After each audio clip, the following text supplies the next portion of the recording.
Hello everyone, welcome to this week's Crunch seminar. Today we'll have one talk jointly presented by Andreas Radler and Vincent Seyfried on paint, parallel in time neural twins for dynamical system reconstruction. Andreas holds a master's degree from the ETH Zurich.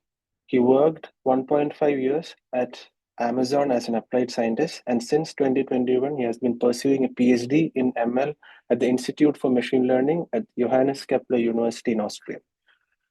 He also spoke at the Crunch seminars in March 2025 about geometry-informed neural networks. Vincent holds a master's degree from TU Vienna, and since 2025, he has been pursuing a PhD in numerical fluid mechanics at the Particulate Flow Modeling Institute, Johannes Kepler University, Austria. With this short introduction, I would like to invite Andreas and Vincent to present the work. Thank you very much. Yes, I will present paint, parallel in time neural twins for dynamical system reconstruction. This is me, Andreas Radler. Vincent Seyfried is also in the call. And I also want to highlight and thank our supervisors, Johannes Brandstetter and Thomas Lichtnecker, both from, or like all of us are from Johannes Kepler University. So what is the overall goal of like this line of research? It's towards the reconstruction and control of dynamical systems. So this is like the vision that we want to follow.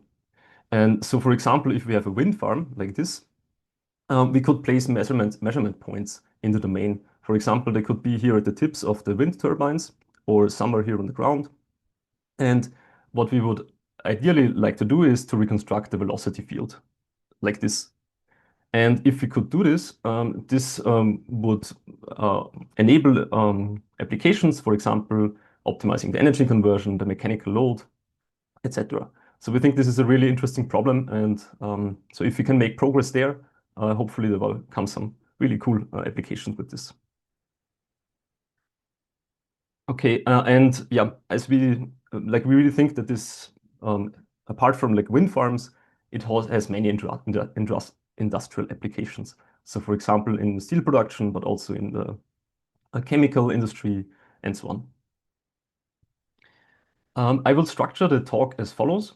So with the motivation we started already, then I will talk about this neural twin and like kind of like our definition of a neural twin, because there are so many definitions of digital twins out there. So basically to narrow it down a little bit what we mean with it. And then I will talk about autoregressive models, which is like the naive approach to tackle this, and this on-trajectory property that we think is important for such a neural twin.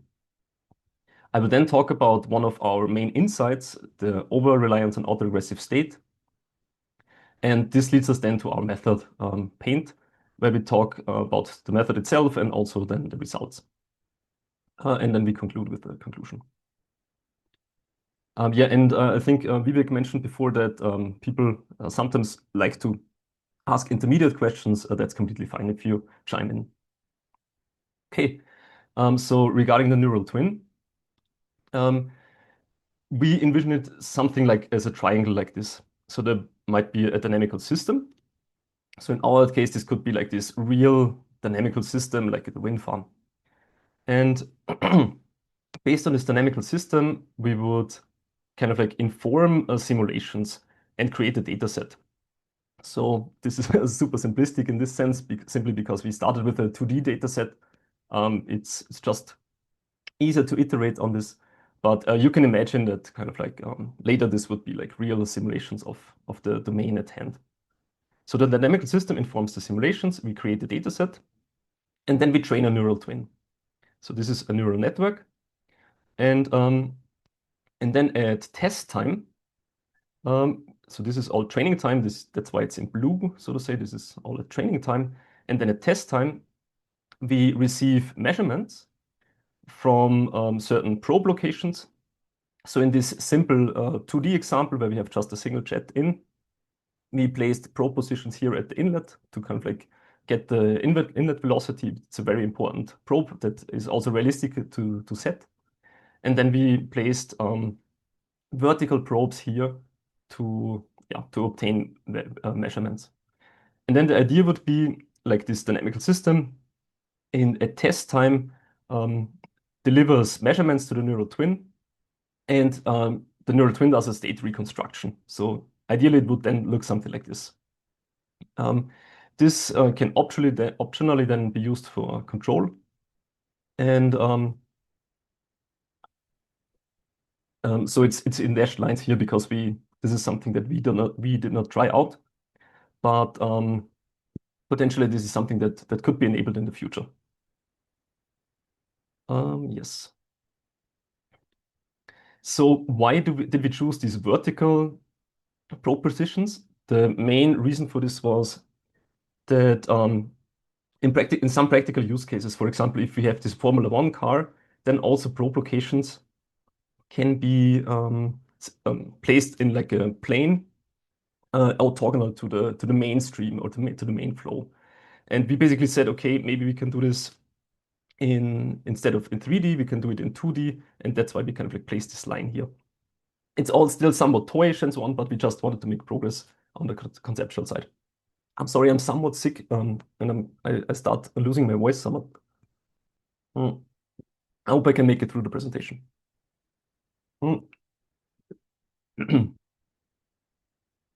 Okay, so then the learning problem is giving. Andreas, can I ask? The fact that you have planar measurements, will that be taken into account, or that is just for this problem?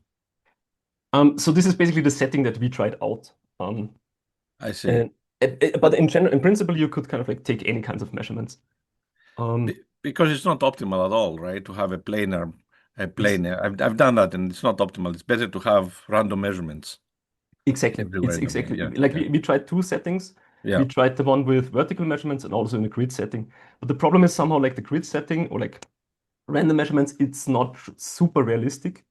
That's right, yeah. Yeah, and that's why kind of like we tried this, like inspired from this, what they do at Formula One. We thought that this might be a more realistic setting, and we kind of like tried to see how far we come with this. Sure. Okay, thanks. Yeah. Okay, so then the learning problem is basically, given a history of measurements, predict the last true state. And so this is really like classical Bayesian filtering theory. We touched upon this also in the paper, in case you want to like, read this up more. So basically, like we have a history of measurements. I just kind of like made this sequence. So the history with length h, with length h, and then we try to reconstruct the last state. So this is the mapping or the function that we want to learn, so to say. And in our case, just as a simplification, the measurements are a part of the true state. This is not super realistic because in practice you would have noise on them, but since we didn't really know from which distribution the noise comes, we omitted it for now. And like we think it depends on the specific setting and so on. But with certain size of the measurement window and so on, a certain amount of noise could also be kind of like learned by the model or made robust basically by the model. Yeah, but so this is kind of like the naive setting that we used. Okay, so regarding then autoregressive neural networks, this is like the naive approach that we started with. So the autoregressive models do this factorization of the joint distribution, usually with the Markov assumption. So if we have this full probability of the state sequence given the measurements, this can be factorized into the initial state probability and times then this autoregressive factorization. Again, here this is like we use the Markov assumption also because the velocity field is actually Markovian in reality. Might be a strong assumption, but yeah, still we take it. So then what the autoregressive model does is it just learns this distribution. So the probability of the next state given the previous state and the measurements, the measurement history. So this is like from the theory, it would be the full measurement history, but then in practice, one would still use this window of measurements, simply because the measurements like the sequence could become thousands or millions of time steps long, and then you would cut it off at some point.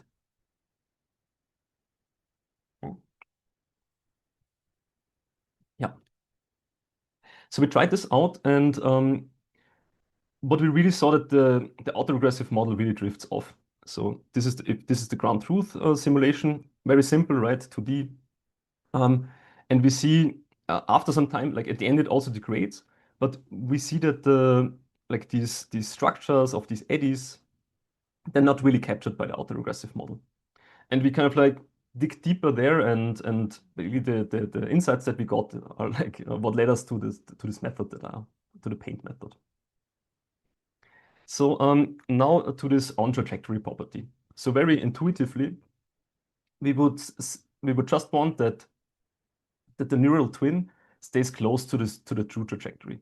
So in this one-dimensional state space, over time, if blue is the true trajectory, we would like to have the prediction in some epsilon region. This would be ideal. So this is like the on-trajectory property. Like more formally, we have more details on this in the paper, but assuming unbounded model size, compute and data, a model is on trajectory if the model distribution is arbitrarily close to the true distribution. So it really stays in this epsilon region. And so why do autoregressive models struggle to stay on trajectory? Well, it's something that we call over-reliance on autoregressive state. It's basically another side of the coin of error accumulation, which I think has extensively been studied already. But here we present, I think, another perspective that is also interesting. Okay, so just as simply to kind of like state explicitly what am I talking about with this autoregressive state. So this is what I mean. Like this is the autoregressive state that I will be talking about a lot. So yeah, the autoregressive model takes the previous state, the measurement window, tries to predict the next state. This is the autoregressive state. So an ideal autoregressive model, would do the following. Like if the model is on trajectory, which would be like in this region here. Hi, I actually have a question. Yeah. So, can you go in your previous, like on your previous slide? Yes. You say that. Unfortunately, okay, I have to do it like this. Oh, it's okay. Here you said. So yeah, so like here you said the measurement, you don't take from 0 to t because probably like there's so much like sequence is long, there's so much data, past information is irrelevant, so you just like sort of truncate it and then take whatever is after the truncation. So is there a way that you decide like what information, the value of h, to be able to like find that optimal point where depending on how fast the information is decaying, or is it just some sort of like a hyperparameter? I think except if you can have some certain domain knowledge, for example, where you have some domain where you really have how do you say this, like obstacles or like visual obstacles that are really things that are unobservable or something. I think I would treat it as a hyperparameter. Yeah, simply because it's just not so easy to know. Yeah, I think like I would just treat it as a hyperparameter a priori. Yeah, but except if you have some domain knowledge, this might be a better settable. Like we can set it to a better value. Yeah. I see, because like ideally I would want that I haven't lost a lot of information. So what I would want is like say the distance between this in some metric, maybe L2, and whatever I have, the measurement taken from 0 to t is like very small, right? Exactly. Like they're okay. So this is actually what we also have in the paper. This is what we call the measurement information decay. So kind of like we assume that like later we assume that like these measurements, if I take this window, that like basically the most information of that come from the measurements are within this window. Almost all information, so to say. This is like a assumption that is like that we have to take in theory. But in practice, of course, this depends on the specific case. I see. Thank you. But yeah, I think we think very similar about this. Yeah. Yeah, hi. Since we are here, I have another question. Yeah. Because the measurement is partial, right? And the state is like full. So if the measurement is like too limited, do you use any kind of physics to do this kind of autoregressive? So from the previous time to the current time, or it's just the pure data driven? So yeah, we just do it in a data-driven way. The idea is basically that the measurements give you some information, and the rest of the uncertainty basically is covered in the distribution, right? It gives you some information, and since you model the full distribution, we do this with flow matching.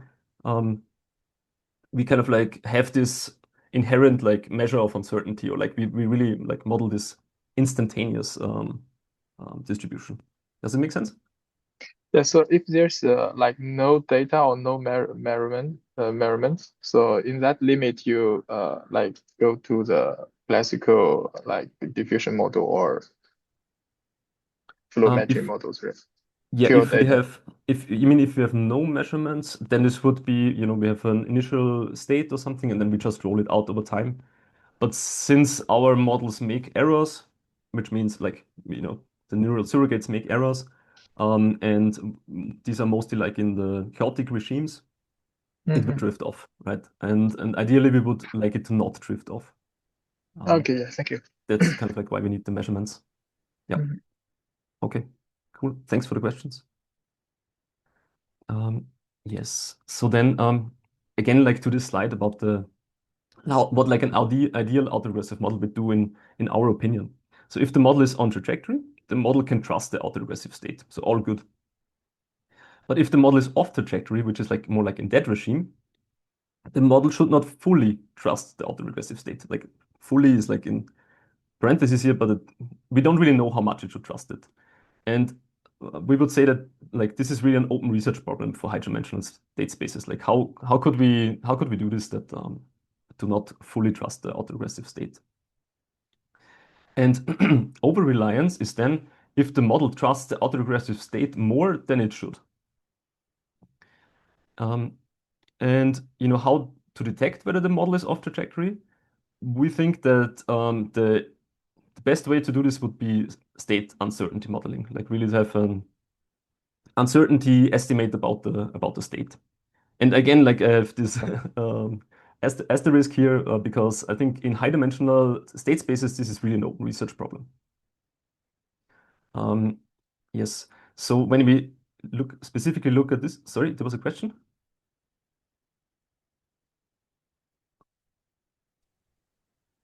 Okay. So ideally, like at this point where the model drifts off, what it would ideally do is it should reduce the confidence in the autoregressive state and increase the uncertainty. So this is how like it should ideally do it. But problem is kind of like with the naive autoregressive models, they don't have this way of modeling the uncertainty. And I mean really the uncertainty over the whole, basically over the whole trajectory. Like really of this state, not only about predicting the next state. Yes. So then we kind of like looked at error propagation, and which has been also done in prior work, and we kind of like also analyzed this in our paper. So an autoregressive generative model would look the following. So we have a neural network that learns a function with parameters theta. It takes the autoregressive state, it takes measurement history, and it also takes noise. So it's a deterministic function, but the noise that is just sampled from some distribution is basically the thing that makes this whole process stochastic. So this is really like what flow matching does, right? You sample some noise, and then you learn the neural network to basically forward propagate this to sample a specific sample from this. So this is really like what a flow matching does essentially. And then we look at this at the Jacobian, which is like this formulation, like the Jacobian with respect to the autoregressive state. It measures how much does the autoregressive state inform the next state. So how much does this term influence basically the output of the function. Similarly, we can also look at the Jacobian with respect to the measurements, but this is something that we did not analyze very thoroughly. So yeah, this is like the Jacobian of the function output with respect to the measurements. And now we do a simplification where we say we absorb the measurements and also the noise. We just absorb it basically into the time step. They just basically depend on the time step, right? So we write this function. And rollout is then just function composition. So we say that in order to obtain a state xt at the time step t, we basically concatenate these functions from and to the input of time step k, so a previous time step k. So we can also write it as this. And then we can do the enthalpy expansion to look at the error propagation. So if we make a small error of epsilon at time step k, this is basically in the first order term is this Jacobian product series. We ignore the second order term, like the higher order terms here. In practice, of course, one might not, or maybe should not do this, but for the analysis, it makes it easier. And yeah, as mentioned already, this has been done, analyzed, observed already in prior work. So this is like the Jacobian product series. And so now the error accumulation, the error accumulation due to over-reliance. So this Jacobian norm, it measures how much does the autoregressive state inform the next state, right? The larger this norm, the more information basically it takes from the autoregressive state. And if the model is off trajectory, this norm should actually decrease, right? Ideally, a model should do this. And the Jacobian product series, which is like the product of this over time, for such naive autoregressive models that we looked at, it is a measure for the autoregressive drift. Because we know that we will do some approximation errors, so it is kind of like a measure for this autoregressive drift. And we basically observed, like, what if we are very naive and say, okay, we set this Jacobian product series to 0, and that's how we arrive at this paint formulation. So here's the parallel in time approach, like our approach. It just really says, okay, we artificially, or like more or less artificially set this Jacobian to 0, which means we kick out the autoregressive state. So how does this look like concretely? If blue is the true trajectory and the autoregressive trajectory is this one, where we just have a distribution over the next state, right? Also given the previous state and the measurement history, here in the parallel in time approach, we kick out this autoregressive state and just say, instead of predicting a single state, we predict a window. And what we did was we predicted a window of h in the past and then also n time steps into the future. In practice, for us, this was like 16 time steps in the past and 8 time steps in the future. Yeah. And for us, it was kind of surprising that at least for these vertical settings, it really worked quite well. So here are like the results of 2D. Yeah, again, these are like the probe points. This is the reconstruction, and we can see that, for example, like these eddies here that form, although the fine details do not really work out well, the larger details still are quite well preserved, and the MSE over time also is quite stable. Again, if we compare this with the autoregressive model, it drifts off very quickly and it never really recovers. So yeah, this was quite an interesting observation for us. Yes. So Hi, can I have a question? yes. Could you please briefly describe what is the training data set for the figure before? Yeah. So the training data set was, I think we had around 20 trajectories of different velocities for these inlets for like this single jet 2D problems. So there's a single inlet here, and we had 20 different velocities, and we trained a model on 17, and then we had 1 validation and 2 in the test set, and then we basically this is one of the test trajectories. All right. Thank you so much. Yeah.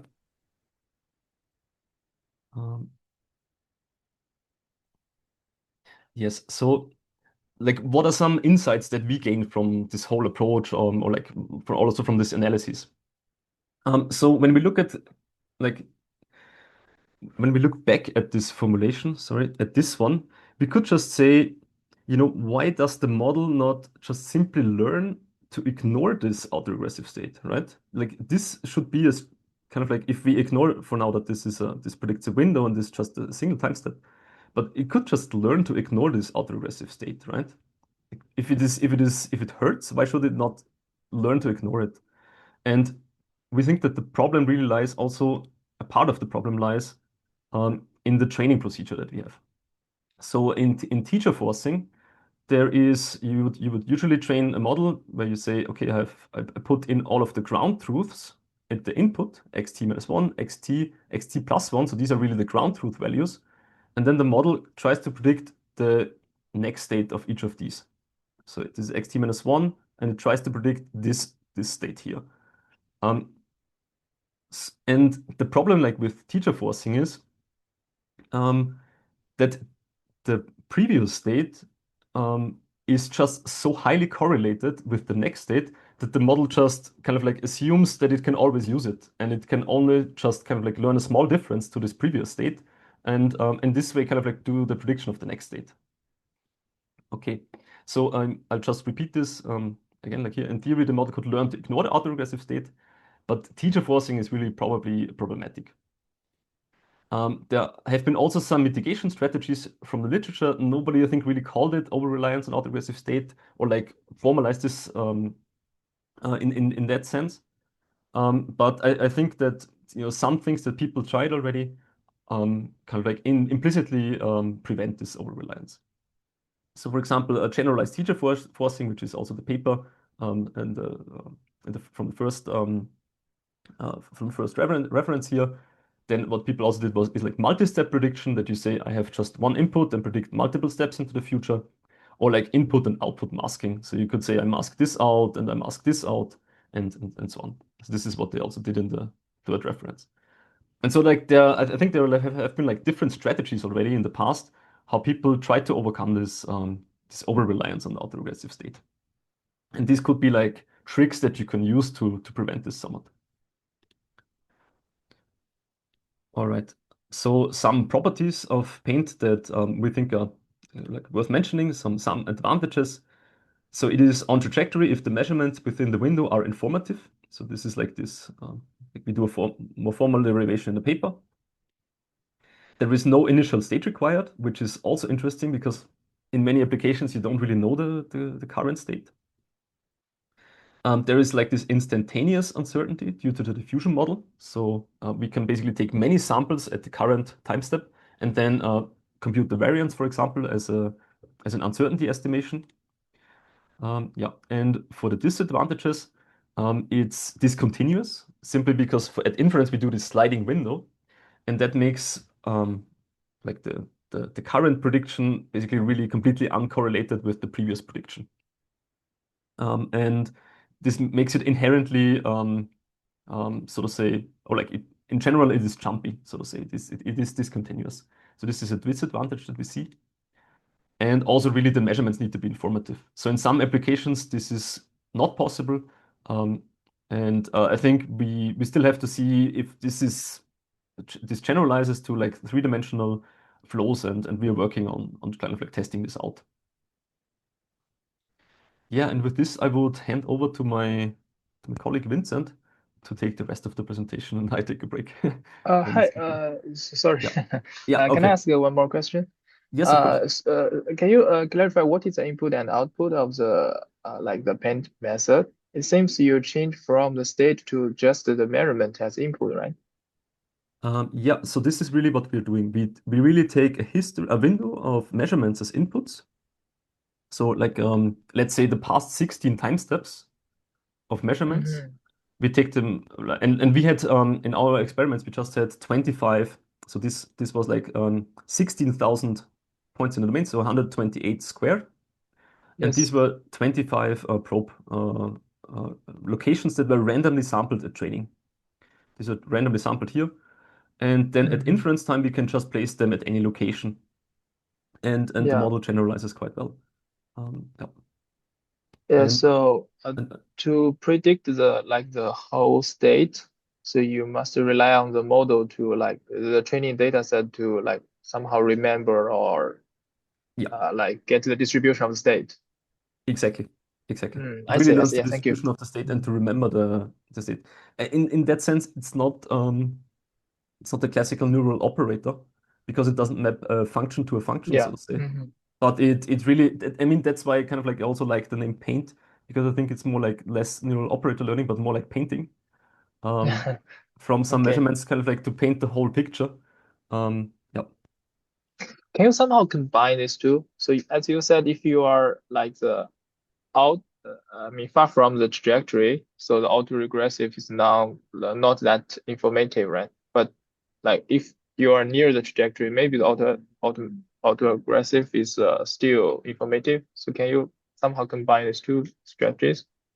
Yes, in principle you can. The problem is, I like actually the idea, but the problem is somewhat we don't really know when we become off trajectory, right? So this is again like this problem of this uncertainty modeling. It would be really great if we had uncertainty modeling, because this would be a way to detect when this drifting happens. But we don't really know when we have drifted off. So it's like we don't really know when to turn on the paint and when to turn on the autoregressive one, right?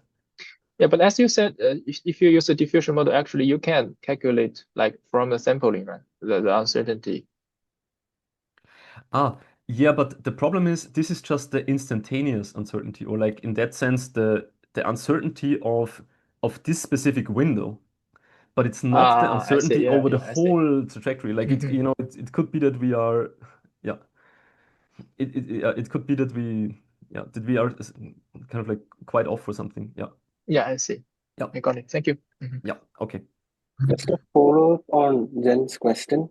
Yeah. So, if I understand correctly, for the measurements, are you giving like a masked input, like a masked image in this case, with all values zero except in that one line with 25 unmasked pixels? Is that what That's you're correct. doing? Yeah, So that's then it correct. would be like, and your different time steps are different channel to your flow matching. So you're doing like the impact task if you correlate to the computer vision exactly. community. It's an inpainting task. Yeah. It's it's an inpainting So, task. I Exactly. just want to clarify. Thank you. Yeah, it's an inpainting task across the video. Yeah, that's completely right. Can I have a question, please? Yes. I'm Suguru from university. I'm visiting school. In this figure, the result of the paint, it looks it has some high frequency component, right? You mean here? Here, so yes, the result of the paint, the middle one. The middle one. Yeah. It has high frequency component. It looks yes. than So the original. I think what you mean is like that it's really jumpy. So here we kind of like do inference, and the way we do inference is we kind of like predict a window. We take only the time step xt. We put it here, and then we shift this whole window to the right. And it does not know, the model does not know which prediction it did before. Because if we gave it this prediction, it would be autoregressive again, and then there would be error accumulation. So we cannot give it this this information. And basically the next prediction that we do is just also again like a random sample from this distribution. And these samples, like from the previous time step and from the next time step, they are not correlated. So they capture like the lowest frequencies better, because there is some information that it can extract from the measurements that are like similar, that it's more certain about. But especially like the higher frequencies that it's most uncertain about, those it will get wrong, or like those will not be continuous, so to say, over time. Does this make sense? Thank you. Yeah, okay. All right. Yes, so then I would Sorry, I just have Yeah. one more question, and maybe I missed this, but can you explain? So you mentioned you are predicting, I think, a few steps in the future, but then also some steps in the past. Yes, exactly. Yeah. So how like do the measurements in the future help in like getting the measurements in the past? Like how do they correlate? So maybe we have a slightly different definition of like future and past now. So what I would say is like this time step t is the time step that we currently are at, and we have a measurement for it, and also for the history up until t. So we can only condition up until t, but Right. then for the future, we can still do a prediction, right? On our training data set, we have this data. Yeah. Yeah. And sorry, I forgot your question. What was So you said future so the future predictions somehow help reconstruct the past? Yes. Yes. I mean, we also have an ablation on this. Okay. I would say it's not fully to 100% proven, because then you come somewhat like into troubles. Like, for example, if you add the future predictions, the model does better at these predictions here, and like that are closer to the time step t. But if you exclude the future predictions, the model kind of like does somewhat better at the very end. Overall, it still seems to do somewhat better, but the problems were not statistically significant. So yeah. But I don't It's understand, quite- if we already have information up till T, why are we like concerned with reconstructing in the past? With this reconstructing in the past, we did not ablate this explicitly, but we thought this would help the model, so to say, to make it consistent. And also as a practitioner, it is kind of useful if you kind of like we have two kind of like modes how you can operate this. You could either kind of like make a continuous video, so to say, a continuous video of this length, or you could just say I reconstruct this one state here, and then slide over, and then it will be discontinuous. So for us, it was like you could want both, and that's why we said, okay, it's good if we do this full reconstruction. I see. Yep. Okay. Thank you. Thank you. Very good question. Okay. So then I would hand over to Vincent now. Yes, thank you, Andreas. And we'll talk a little bit more in detail about the experiments that we have performed. So maybe again, a few first words about the experimental setup. As mentioned before, we evaluated on this 2D turbulent singular jet of varying Reynolds number. Obviously, a two-dimensional turbulent jet is not the be-all, end-all of, let's say, a fluid mechanical evaluation. But I think you could argue that it's still a challenging, interesting first task for such experiments. And we trained in general, I think this has also been mentioned already, on 25 spatially random placed probe points. We did all our evaluations on two fixed probe points constellations that you can see on the top right. We call them the grid probe point constellation, where we have 100 points in like an equidistant grid on the domain. And we have this vertical, let's say, industry-inspired constellation of a line of probe points.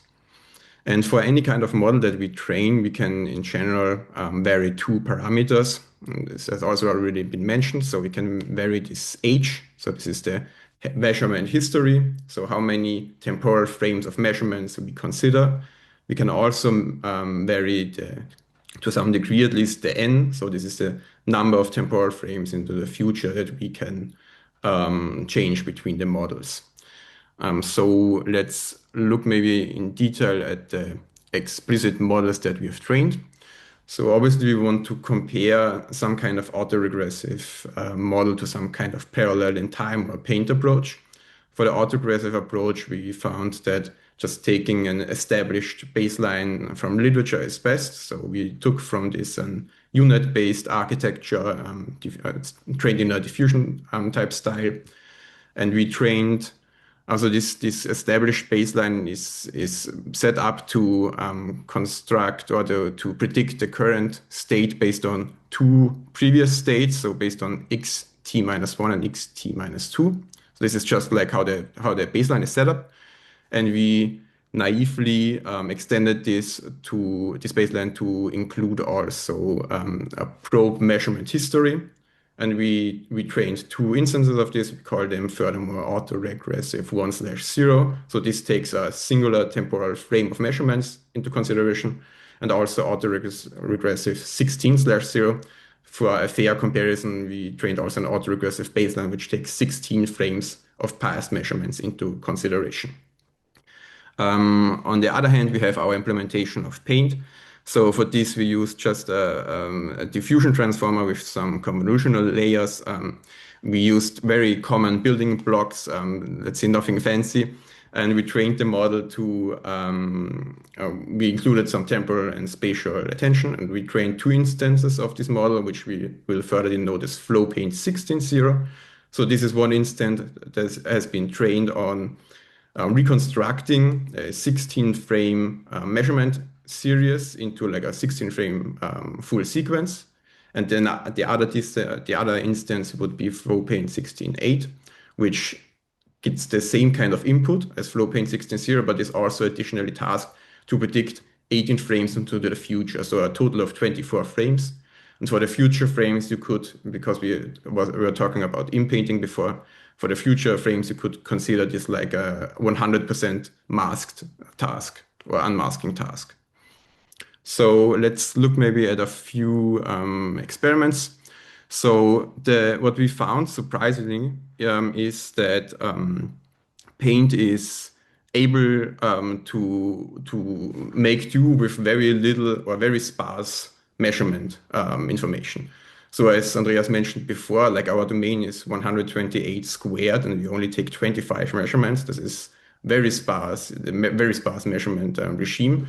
And you can see on the bottom for this vertical probe point constellations 3 exemplary samples of the reconstruction as well as the prediction task based only on these 25 measurement points.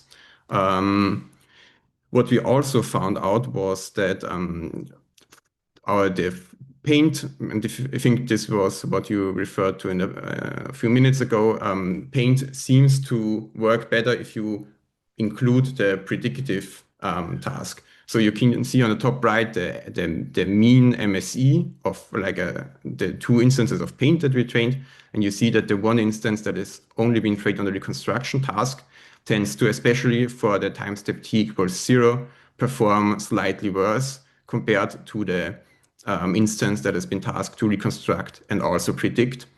The difference is small, but it generalizes across all settings that we have looked at.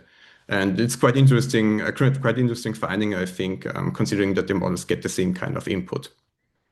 So moving on now to an comparison between an autoregressive baseline and our parallel in time approach. You see here for both of these approaches the mean squared error over the rollout time frame or like the prediction horizon. And what for the two different probe point constellations that we have considered, and what we immediately notice is basically that the autoregressive baseline shows very similar MSE trajectories independent of the temporal length of the measurement history, and B, also the number of probe points that it has been provided to during evaluation. As opposed to our paint approach, which obviously only gets as an input the measurement information. And you can see here very clearly the comparison between the more probe dense layout on the left to the sparser on the right, that performance significantly drops if you just provide less measurement information, of course. So we wanted to evaluate this or like investigate this over-reliance a little bit more. So if you move on, we tried to, during training, track basically the sensitivity of our autoregressive baseline to the input. So basically what we tracked was the gradient of the output to the input, which you can see in form of the running mean and standard deviation, or the relative components for the different kinds of conditional signals or inputs that the autoregressive baseline gets. And what we can see that over training, the autoregressive model very much learns to use the autoregressive states. In this case, we have two autoregressive states, as opposed to the measurements, which it kind of learns to ignore, which, as Andreas has hinted already a few minutes ago, makes obviously very much sense, because these next steps in a fluid mechanical dynamic, they are so correlated with each other, so that the previous time steps are just the most informative learning signal that the model can get. And the measurements, well, they are not so important if you do a simple next step prediction. We also try to transfer this learning to like an inference, or like an evaluation, which you can see on the right. So we supplied the autoregressive baseline with a varying number of probe points. And you see that the autoregressive baseline is basically indifferent to the number of probe points provided. Unlike, obviously, our implementation of Paint, which seems to increase in performance until a number of probe points of approximately 100, where it has like an optimum. And then the performance decreases a little bit again, because, well, the model was originally tasked to reconstruct based on 25 probe points, and like a setting of 500 or roughly 500 probe points is, I would consider, an out of distribution task. But very much important is this probe point dependent behavior that we do not see in the autoregressive baseline. So if we now move on, we will already come to our conclusion. Or I think before we talk about, again, the points that we handled in this talk, so we gave a short motivation as to why we would want to deploy such a digital twin of a fluid mechanical system. We kind of defined of how we would see a neural twin, how it would like be employed or set up in the real world, let's say. We touched upon autoregressive models on this very important on-trajectory property, and the common pitfall of this over-reliance if you naively train an autoregressive model to also ingest measurements. We touched upon our implementation of Paint, and we showed some results to this, and now we will finish off with the takeaway, I think. Yes. So autoregressive models, very obviously, are cheaper to train. We also kind of already know how to train them, let's say, but they suffer from this over-reliance on this autoregressive state. So anytime you would want to input also some kind of measurement information, the model will just learn to rely on this much more informative previous states. So if you want to fix this, you will probably have to touch upon the training procedure. You have to work around this next step prediction that is probably very dangerous in the realm of autoregressive digital twins. On the other hand, our Paint approach works surprisingly well on a limited number of measurement points. Obviously, the two-dimensional Navier-Stokes data set that we've used, the manifold might be quite small, so this might not be very conclusive. Nonetheless, we saw that it performs quite well. And another important point that Andreas touched upon before was that no initial state is required. So if you think about industrial application and of complex like fluid mechanical systems, you will never have like a full known state of your system. And this is kind of like a prerequisite that you always have with these autoregressive models, that you start from like a known correct state. And to finish off with this final question, is the learned uncertainty modeling the holy grail of reliable state reconstruction? Or to put in other words, can we make autoregressive models work if we can kind of steer the influence that the measurements have as opposed to the autoregressive state, or can we somehow tone down the autoregressive state?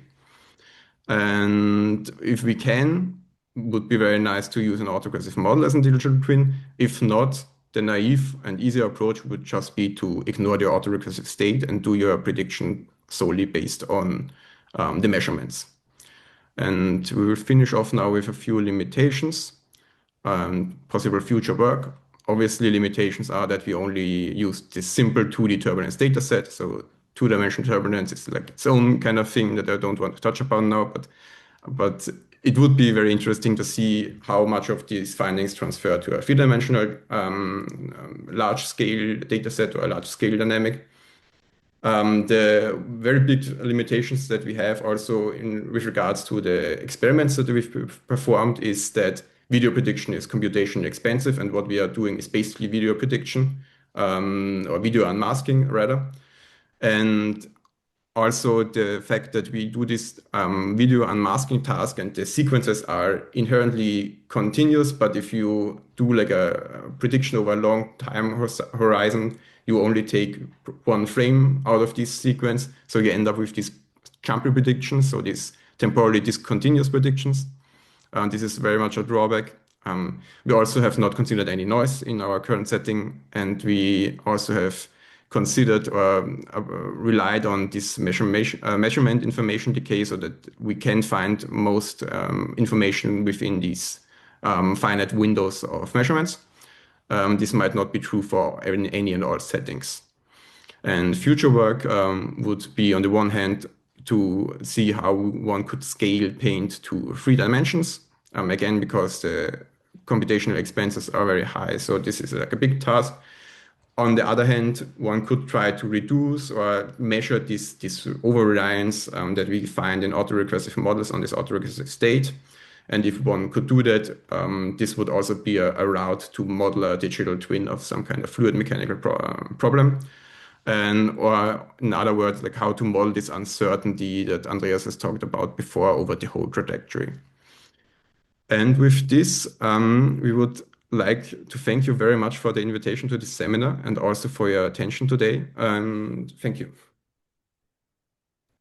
Thank you, Andreas and Vincent, for presenting paint. We can now open for more, we are now open for more questions. I have a question, Andreas and Vincent. So parallel in time, I don't know, are you familiar with the parallel in time algorithm? Yes, it goes back to Lyon's in France. It's more like from classical like it's a classical solver method, right? Yeah, it goes back to classical solvers. We have actually a paper in neural networks we call parallel in time. But the main idea in parallel in time actually relates to the fact that you have jumps, is that you have a coarse grain solver over the trajectory, which makes it difficult to forecast. But you say that you take the whole time interval and then you chop it into windows like you have.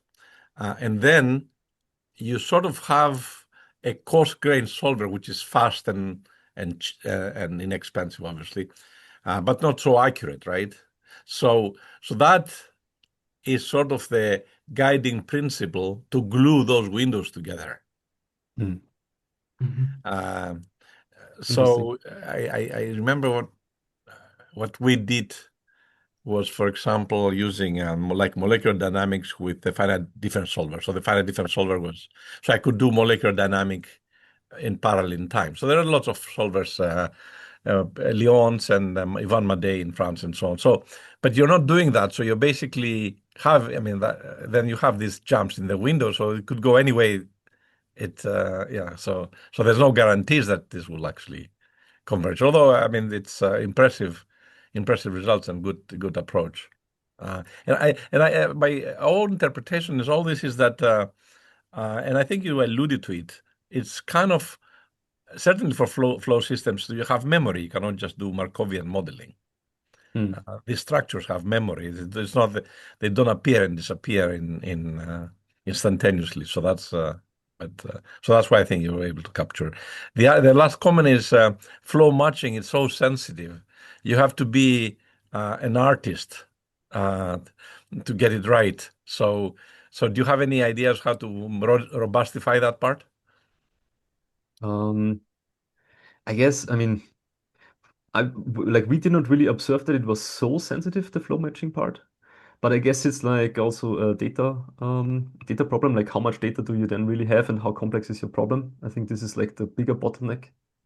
But for us, it was not really so sensitive, to be honest. In the literature, people say that. I have actually one PhD student working on that, and it's you can make it working. It's just that you have to be in a certain level. So it's true that the I think I really recommend this core paper, like the baseline that we also took, because what is important is that you have like these convolutional layers at the beginning and at the end, which capture like the lower frequencies. I think otherwise, you like when you roll this out over time, you really degrade very quickly because the higher frequencies. I'm talking about the higher frequency. Yeah, that makes sense. You Because lose the high frequency. you lose like the higher frequencies. Yeah.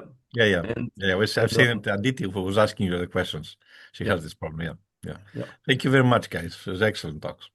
Yeah, thank you for the question. Thanks also for the comment on the parallel in time. Do you have more questions for speakers? Yeah. Sorry.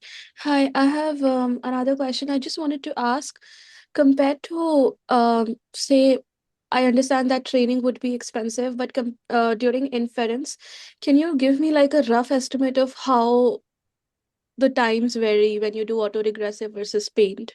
Yeah. So we have this also in the paper. I think actually there's a lot to optimize in principle, but what we had in this 2D setting, I think was roughly for the autoregressive model, like in the 50 to 100 milliseconds per time step. And for paint, we had, I think, 7 seconds. The problem is, so to say, that we really have to predict this whole, or like the way we trained it at least was that we predicted this whole window, and then this is computationally quite expensive. I think what you can also do is, you might be able to just train it by just reconstructing on this XT, and then from here on maybe sometimes step into the future, so you can actually do some prediction. And I think this would make it like much cheaper. Yeah, but this is definitely a problem. I think there are some architectural tweaks that one can do. I would really say that this diffusion transformer architecture that we used is not optimal.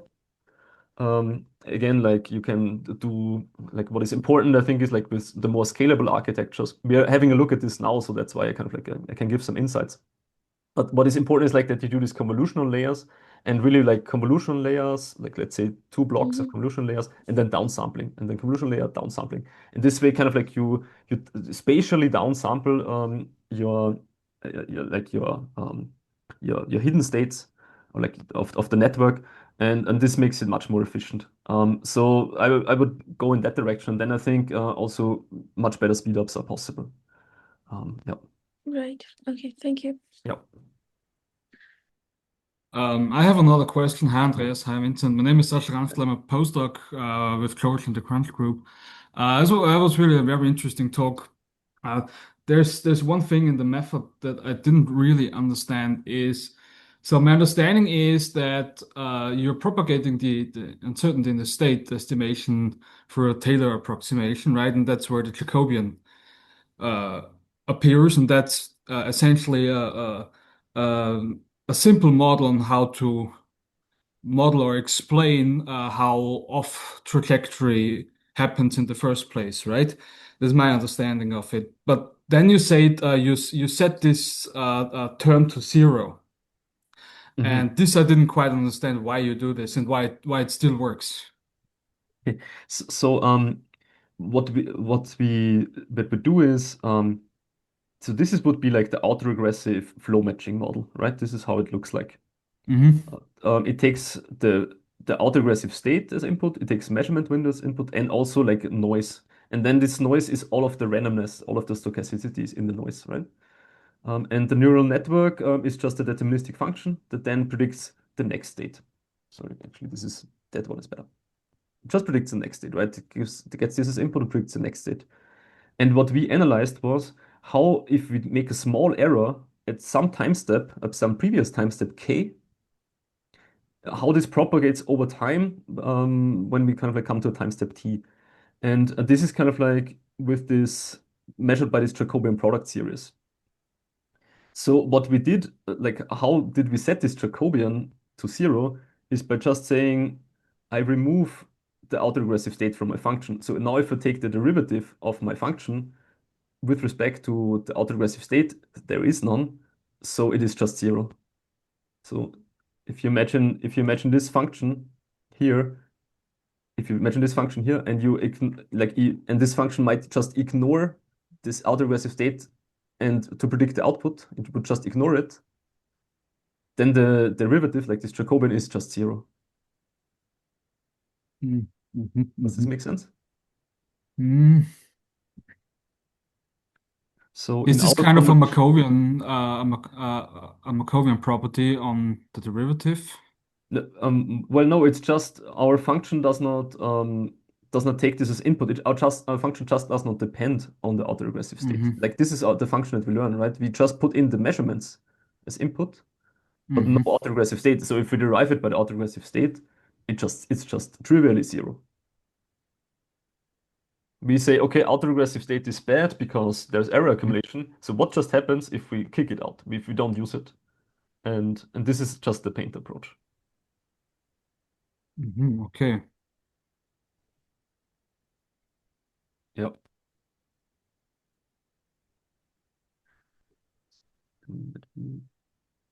Question on the chat also. I had a follow-up question too. Yeah, hi. Very interesting work. I've been reading upon some of these autoregressive models and stuff about those. So this seems like quite novel and a new approach of looking at the same problem, right? So yeah, by the way, I'm Rutvik. I'm a first year PhD student at Brown. My question is quite, I would say like fundamental. I just wanted to know when you talk about time step t and time step t minus 1, could you give us a notion of what this delta t is and how does the window size compare to the delta t? Vincent, do you want to take this one maybe? Yeah, I can. So we have looked at some autocorrelation functions in the data set. So we have trained this, we've generated this data set by ourselves. And I think we have decided then in the end to just take, I think, 70 numerical time steps for the model. So basically we trained on 70 numerical time steps. And yes, so this is regarding the delta t. And then the measurement window, I think Andreas mentioned already before. So this is kind of a hyperparameter depending on the problem setting, let's say. We were unfortunately a little bit limited in the realm of how many experiments we could run to see any kind of influence on this, because again, the method is very computationally expensive at the moment. Okay. And one more question. So when you were mentioning the results where you were like having different number of probe points, I think you had like a plot of MSE mentioning how it decreases and then, yeah. So in this case, are we having like all of those probe points sampled on that same vertical line and you're just increasing the discretization or what do you mean by this? No, they were in a similar manner as the grid probe constellation here. They were in an equidistant grid centered locally into the domain, and then just increasing the number of probe points in each direction, basically, to make it more dense. Yeah. Okay, got it. And yeah, one final question. So is the key idea that when you're having a simple autoregressive rollout that you're trying to do, the correlation between a current time step and previous time step is quite similar, and hence the correlation is high. So the model might just learn to copy paste the previous time step, and you're trying to prevent that by having this kind of an approach. Is that understanding right? I think this is a very good intuition. Exactly. So basically, Okay. the diff, like it might just say, okay, I copy my input and just make a small delta, right? Make it just a small delta, Right. and it can, like in the training, it can always trust this autoregressive state. It can always say, yeah, I get such good input because you do this teacher forcing, and the model kind of like learns kind of like to fully take this previous state and just add something to it. Right? Okay, right. So by changing the delta t, like maybe having a higher delta t, which inherently makes the correlation lesser between the input time step and the next time step, would this blindly trusting error that is popping up right now won't arise? Yes, so I think like you could see it as kind of like a delta t between individual simulation time steps, right? This is, I think, maybe more like what you're looking at. But you could also say, for example, I get an xt minus 1 as input, and I don't predict xt, but I just predict like 2 time steps into the future. I roll it out 2 times or like several time steps into the future. And this is also what what related work has done. Right. I think they didn't really have this in mind. It's just basically people tried things out and it seems to work. Yeah, this is something that you can definitely play around with. I would say if overall there's still a rule, if the measurements are not completely informative, so maybe this is something that I actually missed somewhat. So, ideally, if the measurements give you 100% of the information to reconstruct the state, then really the Jacobian with respect to the autoregressive state could be 0, which would kind of like be a fresh start for everything, right? Right. If you have one time step where you can fully reconstruct the autoregressive, all of the errors that you made in the past don't matter anymore. Yeah. But as long as you don't have these measurements, even if you predict, like if these very informative measurements, even if you predict several times into the future, there will still be like some autoregressive error accumulation. Maybe, so to say, for example, not in the regions that are very close to the measurements, but maybe like in other regions, right? Could be that it's other regions, like spatially. Yeah, makes sense. Thank you. Yeah, that was a great talk. Thanks for the interesting work. Yeah. Thank you. And sorry, I think we're somewhat over time. Yeah. So I have one question actually. It's regarding the discontinuity in time. Can you go to your slide 18, for example? I think it's there. Yeah. So if I understood correctly, your model takes in just the measurements at the time window t minus h to t and an eta t that is sampled from a distribution of probability of eta t, and then you conditionally generate all the time steps from t minus h to t plus n. Yeah, like this. So now, yes, and you said you observed time discontinuity when you move across windows, right? Yeah. So my question is, when you do this conditional generation for inference, did you fix the eta t? Like, let us say, when you sample one specific eta t from the probability of eta t's, you just fix it, you don't change it. Now, for all the inferences for every windows, which is a different inference, or like denoising inference, you use the same eta t. Have you tried doing that already? So, I mean, this is no, but I think it conceptually does not make much sense because the eta t is something that you need for the flow matching to work, right? Yes. But that is the introduction of the stochasticity in the model predictions. Yeah. So what I'm saying is, if you fix the eta t, which is just one specific sample, if you fix the eta t and use the same eta t across windows, I think you might be able to get rid of the time discontinuity part. This is something that we did in one of our previous works. So we use Morley operator on a multi-scale system. It smooths out the high frequency, you just get the low frequency.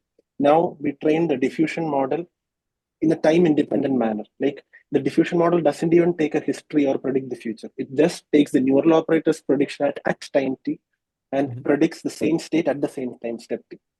Now, we also faced time discontinuity across every time step because from t equal to 1 to 2, it took noise 1, sampled from same distribution. 2 to 3, it took noise 2, sampled from same distribution. But when I fixed to noise 1 for all times, it was the same noise for all time steps, and I turned off the stochastic sampling. Like it's just this eta t, there is no other eta t's coming in the sampling process. I was able to get rid of the time discontinuity. Maybe you could try that and see what happens. Thanks. I mean, that's an interesting input because if so I think the problem is that this input here, this noise, is the thing that introduces the distribution, right? Right. And so if we fix this, there is no distribution anymore. It's like fix for time. So noise 1 for trajectory 1, but for all time steps. It's the same noise 1. Now you fix noise 2 and use noise 2 for all time steps. So this way you still recover the distribution, but all the time steps should have the same noise.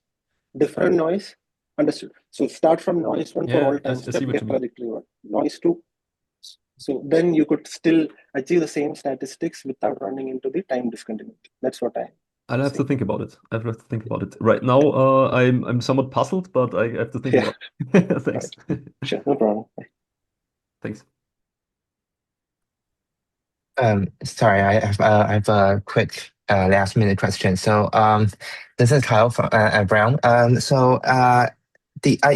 think basically to compare against the for example, if you can go to slide 21, compare against the baseline, the parallel in time framework basically makes two changes. First of all, it removes the condition on the previous state, and it predicts a time interval from t minus h to t plus h instead of a single a single point at time t. So I just wonder if there are any applications or intuitions for explaining which of these two changes actually contribute to the gain in the performance, or maybe I think another way of asking this question is if we just take the original autoregressive baseline, still conditioned on the previous state, but we train it to predict the values on the time interval from t minus h to t plus h. Is it gonna help at all? Yeah, that's a very good question. So we did not really do super like all kinds of combination ablations. I would say as long as you use an autoregressive state, you will suffer from over-reliance, as long as the measurements are not fully informative.